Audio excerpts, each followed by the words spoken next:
Welcome to వార్త. నేను దేవా. మూడవసారి కాంగ్రెస్ ప్రభుత్వం అసెంబ్లీ సమావేశాల్లో బడ్జెట్ ప్రవేశపెట్టింది. మరో 2 రోజుల్లో బడ్జెట్ సమావేశాలు కూడా ముగిసిపోనున్నాయి. ఈ నేపథ్యంలో అంటే తెలంగాణలో కాంగ్రెస్ ప్రభుత్వం అధికారంలోకి వచ్చి మూడవసారి కూడా బడ్జెట్ ప్రవేశపెట్టింది.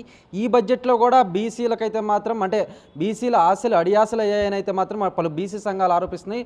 ప్రస్తుతం ఇదే విషయంపై మనతో పాటు మాట్లాడడానికి జాతీయ బీసీ సంక్షేమ సంఘం వర్కింగ్ ప్రెసిడెంట్ ఆర్ అరుణ్ ఉన్నారు.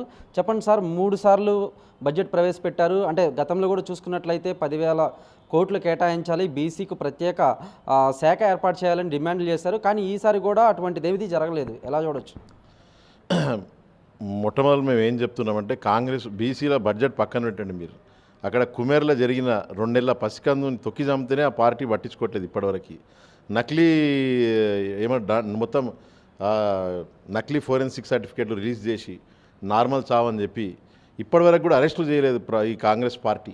ఇంకా మీరు బడ్జెట్ గురించి పోవడం చాలా దూరం. ఈ వార్త చాలా దూరమైన వార్త, బాధాకరమైన విషయం. ఇంకా మేము ఎందుకు చెప్తున్నామంటే బీసీల పట్ల ఎట్లాంటి చిత్తశుద్ధి కూడా కాంగ్రెస్ పార్టీకి ఒక 1% కూడా లేదు. కాంగ్రెస్ పార్టీకి ఫస్ట్ మేము అడుగుతున్నాం ఈ పార్టీని, మీరు ఫస్ట్ అసెంబ్లీలో పనికి వచ్చే విషయాలు డిస్కస్ చేయండి. మీరు కుమ్మెర లాంటి సంఘటనలు మీరు డిస్కస్ చేయండి. బ్రోకర్లు, కాలేజ్ యజమానులు, మెడికల్ కాలేజ్ యజమానులు, బ్రోకర్ నా కొడుకులు, వాళ్ళు మాట్లాడే పిచ్చి జోకులు, పిచ్చి వాటి కోసం సర్కస్ చేయకండి అసెంబ్లీని దయచేసి. మీరు ప్రజలకు సంబంధించిన అంశాలు, కుమ్మెర లాంటి అంశం, ఈ రాష్ట్రం అప్పుడపాలు ఎందుకయిందో మేము రేవంత్ రెడ్డి గారిని అడుగుతున్నాం. మేము 80% బీసీ ఎస్సీ ఎస్టీలు ఉన్న రాష్ట్రం, మీరే అన్నారు కదా ముఖ్యమంత్రి అయితే, అప్పుడపాలు ఎందుకైందో